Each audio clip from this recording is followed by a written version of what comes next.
Hello friends, మనం మహాభారతం శాంతి పర్వంలో భాగంగా భూత సృష్టి గురించి తెలుసుకుందాం. ధర్మరాజు భీష్మాచార్యులు వారిని ఈ విధంగా అడుగుతున్నారు. పితామహ, అసలు ఈ భూత సృష్టి ఎలా జరిగింది, ఎవరి వలన జరిగింది తెలపండి అని. దానికి సమాధానంగా భీష్మాచార్యులు వారు ఈ విధంగా చెప్పసాగారు. ధర్మనందన, ఈ విషయం ఇంతకు ముందు భృగు మహర్షి భరద్వాజునికి వివరించారు. ఈ విషయాలు నేను నీకు చెప్తాను. విష్ణువు సర్వవ్యాప్తి, ఆది అంతము లేనివాడు. విష్ణువు సృష్టి చేయ సంకల్పించి తనలో 1000వ వంతుతో అవ్యక్తము అనే పదార్థాన్ని సృష్టించారు. అవ్యక్తము నుండి మహత్తత్వం అనగా ప్రకృతి తత్వం పుట్టింది. ఆ ప్రకృతిలో నుండి ఒక పద్మం పుట్టింది. ఆ పద్మములో నుండి బ్రహ్మ ఉద్భవించారు. ఆ బ్రహ్మదేవుని సంకల్పం చేత ఈ ఆకాశం ఉద్భవించింది. తరువాత ఆకాశం నుండి జలము పుట్టింది. ఆ జలము నుండి అగ్ని ఉద్భవించింది. అగ్ని నుండి వాయువు, అగ్ని వాయువుల సమ్మేళనంతో ఈ పృథ్వీ పుట్టాయి.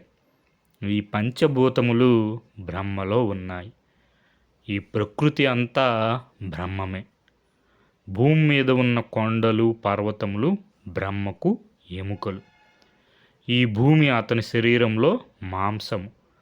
సముద్రాలు, మహాసముద్రాలు బ్రహ్మదేవుని రక్తము. ఆకాశము అతని ఉదరము. వాయువు అతని ఉచ్ఛ్వాస నిశ్వాసములు.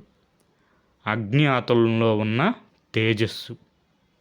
సరిత్తులు బ్రహ్మదేవుని శరీరంలో ఉన్న శిరలు. సూర్యచంద్రులు బ్రహ్మదేవుని 2 కళ్ళు. ఊర్ధ్వలోకము బ్రహ్మదేవుని శిరస్సు.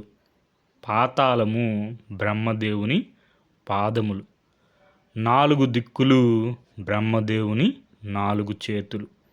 ఈ ప్రకారంగా అనంతుడైన విష్ణువు నుండి ఈ ప్రకృతి ఉద్భవించింది అని భీష్మాచార్యులు వారు ధర్మరాజుకి భూత సృష్టి గురించి వివరించారు. ఇది మనకి మహాభారతం శాంతి పర్వము చతుర్థ ఆశ్వాసంలో ఉంటుంది. మూలం మహాభారతం, తెలుగు అనుసరణ కవిత్రయం పాదరేణువు మొదలి వెంకట సుబ్రహ్మణ్యం గారు. Okay friends, thank you for watching.